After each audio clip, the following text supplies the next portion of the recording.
bro. How my business fell apart.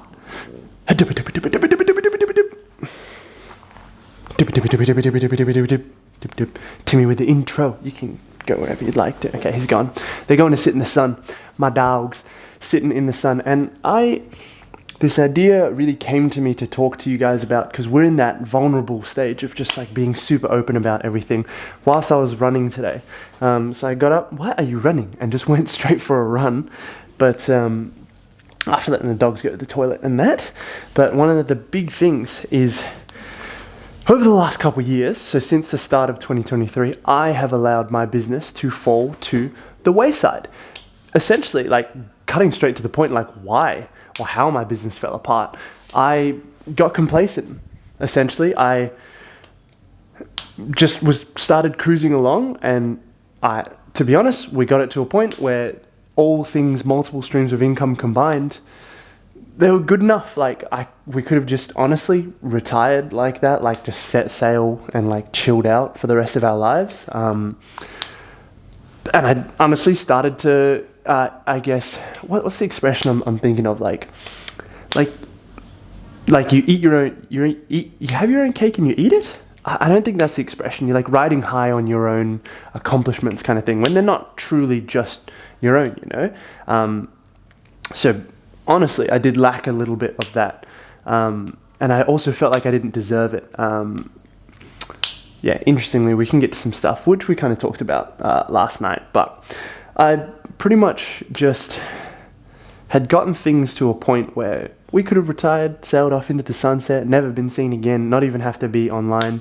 And could have like retired our parents. But this will come in a bit later. It was very like, I wasn't thinking about the long term. I was just thinking this is good enough where we've gotten it to. So I allowed myself to get complacent, much like in martial arts, where you see the guys who, for example, with jiu-jitsu, they'll get their purple belt and they think, yeah, this is good enough, I'll cruise along. Or their blue belt or something. And then they'll get caught by the up and coming white belt, blue belt, that kind of thing. Because if you just think, oh, this is good enough, then you'll start to decline. That complacency is the enemy of your progress, and it's where you just go to die, basically, when you stagnate. So when it came to the business side of things for myself, I was very much in that spot where I was not really progressing anymore. I was like chilling with it, and there was some stuff going on around that where I was like, I didn't really want too much more. But you see a lot of guys will do that in their business. They'll get it to a certain point, or like their martial arts skills or their life, they'll get it to a certain point and be like, I'll kick back now, like I've done it, I've made it. And then that's when you'll see it. It's like, because it comes from a place of that, when it comes from that place, that's when you see it start to decline so slowly they almost can't see it happening, but you kind of know what's happening. But then eventually it all just falls apart, because what happens is you're not fulfilling your purpose, your calling to the highest extent that God gives to us. And so if you don't fulfill it for long enough, God gives you chances, then he's just like, all right, I'm taking this away and giving it to someone else. And what you had built collapses because you got complacency, you got gluttonous, essentially. You decided that, sick, I've done it, dust off my hands, I'm not going to pursue anything further, build myself higher. But there might be times for that. There genuinely just might be times in which that's the right thing to do. But normally, if you're called for more and to lead and live a bigger life, then that won't be it. Like, you won't be done when it comes to that side of things. You'll have much more that you are truly called for and that you will be required to do with your life than that. And it's like, if you ignore that calling, then God will take it away, or just like strip away what you've got there. But it's like, we fear that sometimes. We fear it being hard, of like, okay, I just got to this point, I did all this effort to get to my business up to here, or my life up to here, or my skills up to here. So what, I just keep doing this over and over again for the rest of my life, and like, that's it? Pretty much. Yeah, it's like that progress, but there's joy in the meaningful challenges that we can find in life to keep striving. Because, if you don't have that, you essentially start dying. It's like what you see with people when they retire is they'll retire and then they deteriorate really rapidly if they don't have a community around them, if they don't have a purpose, if they lose their life partner or something like that, they lose their will to live, essentially, goes away because of the fact that they lack purpose. There's no more mission. It's like, what do I do with my life? Essentially, they just kind of wait to die, which is not great for anyone. And to be honest, like I've had that for the past couple of years sometimes, like really major portions of time where I'm like, okay, so what's the point of all this? Like, what's my life for? And I've still been taking the actions and making the content, but my business definitely hasn't continued on that trajectory that you could have seen it on before. And it's very much because it comes from that intention. I didn't realize it at the time. I thought, oh yeah, no, I'm doing this. I'm still serving God. And I talked about that stuff. And I was to the degree that I could then, but because of the lack of alignment with like my true calling, then it was kind of like the intentions weren't there. So the actions didn't come as a result of that, because if you go even deeper than that, so yes, the intentions, but then if you go deeper to that, like who was the man that had those intentions? I wasn't the man that I was called to be by God. If I'm admitting that, I was exactly who I needed to be at that point, but the choice to step it up and choose more for myself, to become more, was always there. I just chose not to take it because I was scared. That's probably one of the biggest things. I had that fear, and I did allow it to paralyze me to a degree, admittedly. And we all do it. It's like, but normally we won't realize it's fear because it'll come up as something else. Like when you get real deep down to it, normally comes from a place of fear.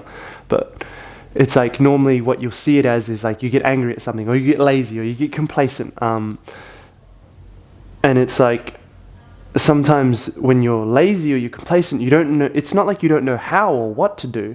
It's like your why isn't in alignment, and you can really get lost in that. So it was not a very pleasant place to be, because if I'm looking at, like, obviously your business tends to be a really good reflection of your own personal development and like where you're at with that. With regards to my wife, like this, and I've been working through this stuff. Like I got to this point where every time I was looking, and I've kind of had this from the start of our marriage as well, I'll look back at photos and that of us like early days or like other days, and I always would tell myself this story of like, I've let my wife down. Like the girl that I can see here, she expected more from life than this, and she's never done that to me. She's never actually said that, and that's not the case for her. It's like I just thought I was letting her down all this time. So it was the first time recently, just the last couple of days, I was actually able to look back at those photos and not have that feeling straight away. Like, wow, I've let her down. Like the Yana back then was expecting this, and again, she's always been fantastic. It's my perception of what she wants, and I always made myself less than as a result of that.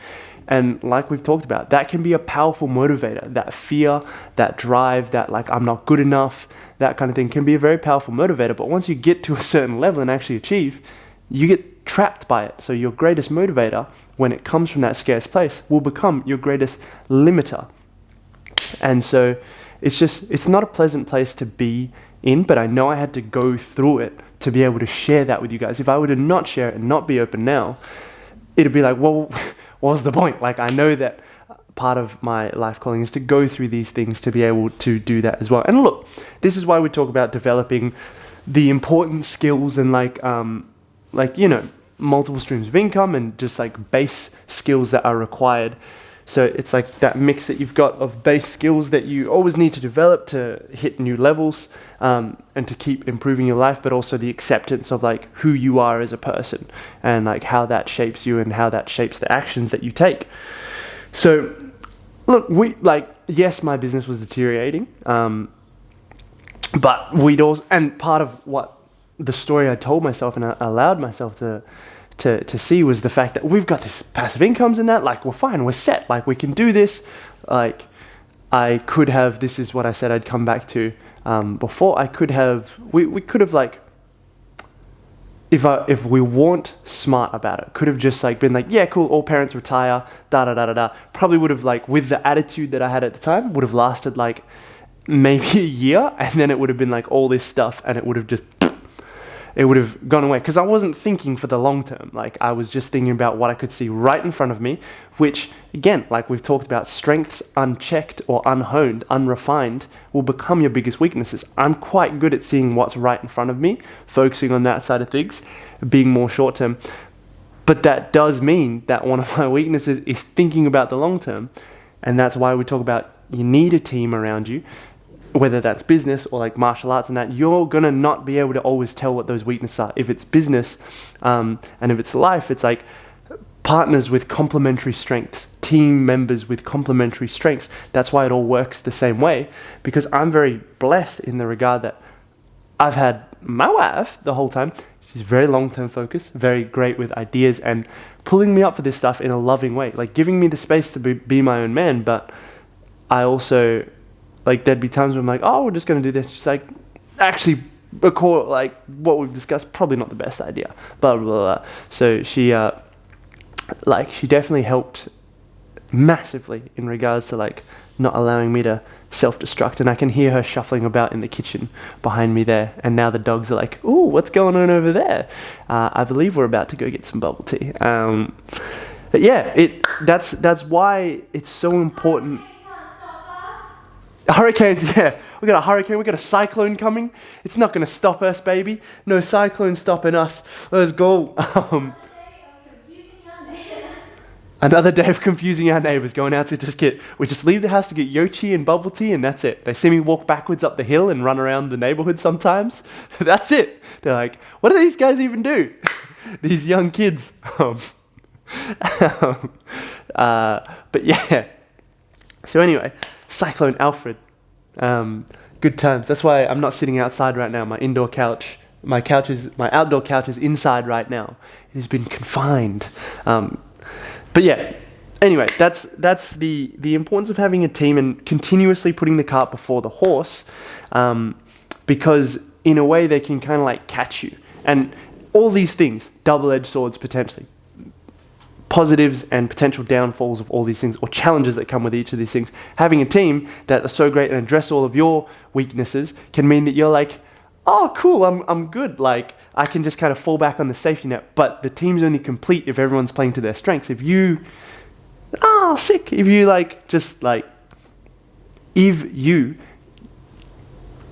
just get complacent and go, yeah, I've done it all, done. You're a team member that has specific strengths that needs to contribute to the team.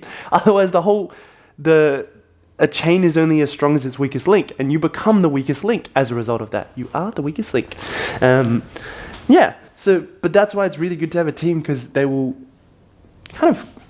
a good team will keep you moving forward, keep you going forwards, and keep you in alignment with what you actually want to do in the long term. Because then you can it got to a point where I was like, am I working for this job, or like, am I working for my business, or is my business working for me? And I was very much just working for my business, because I didn't keep the initiative, didn't stay proactive enough and keep progressing. Once it got to that first level of success and the next level, it gets to a point where you start working for the business, but you can get so consumed with that short term and the day-to-day that you just forget that we're here to progress beyond that. Like, you didn't come this far just to come this far.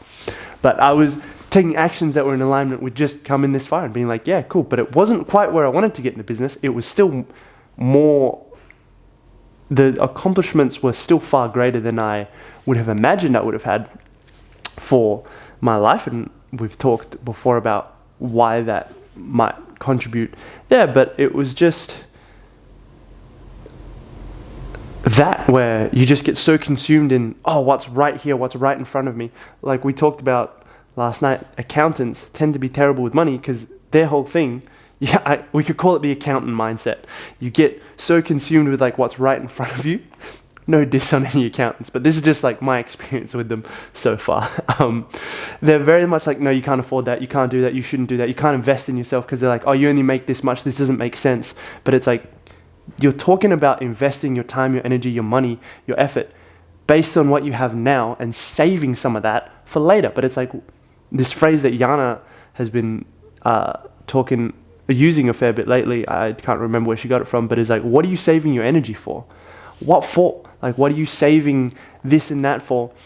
Because it just creates this thing where you don't believe that there's going to be, you're going to have more energy tomorrow, essentially. Like, you're going to. So if you give it your all today, you'll have an even greater amount tomorrow, because that's just how we work. Same with business, same with martial arts stuff. If you put everything on the table, all cards on the table, when you need to, you'll develop and you'll grow more from that. It's not like those cards never come back, but a lot of the time we won't put all our cards on the table because we were scared of like, oh, we're not going to get more, but that's just not how life works. It's very abundant in that regard. And yeah, so if you allow yourself to fall into that, and I understand, look, if any of my guys here have found themselves in that situation, I understand.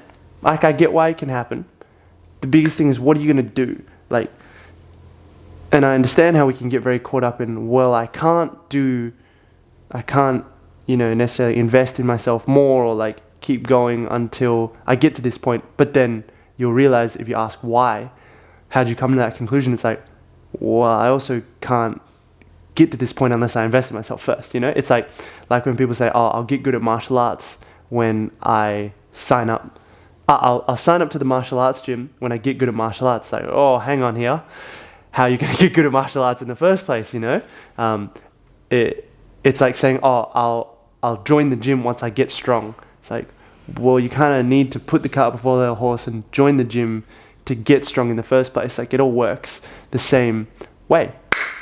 Yeah, and especially in this society, and I'm realizing a lot more now, and this is just something to bring awareness to you, not to be like a diagnosis for yourself and be like, oh, that's it, I'm trapped by this because this is my background and what I've done, but just because you can bring awareness and be like, oh, okay, now I have power over this, I can make a choice with that side of things. Especially if you have a background, realizing where you want super rich or you want like super poor, or like it's that notion, if you're in the middle, kind of like pretty good life,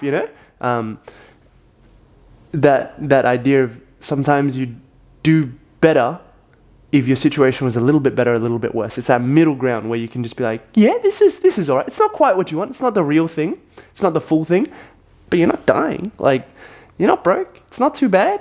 It's very easy to get to that place and be like, yeah, cool. Like, I'm all right with this. And you got some clients or some aspect of business or the gym that you're at or something where you're like, oh, I kind of have to convince myself to go.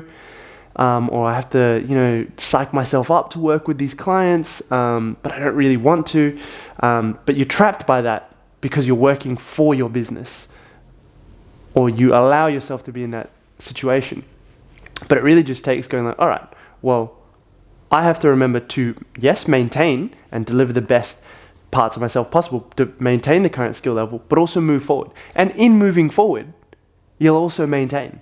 Like, that's just how it works with business. Yes, that's a bit more apparent, but even with martial arts, it's like as you train more, like your maintenance level of skill will rise with you, and then that's what gives you a lot of options from there. So yeah, anyway, we're gonna go battle this cyclone now and go get some bubble tea.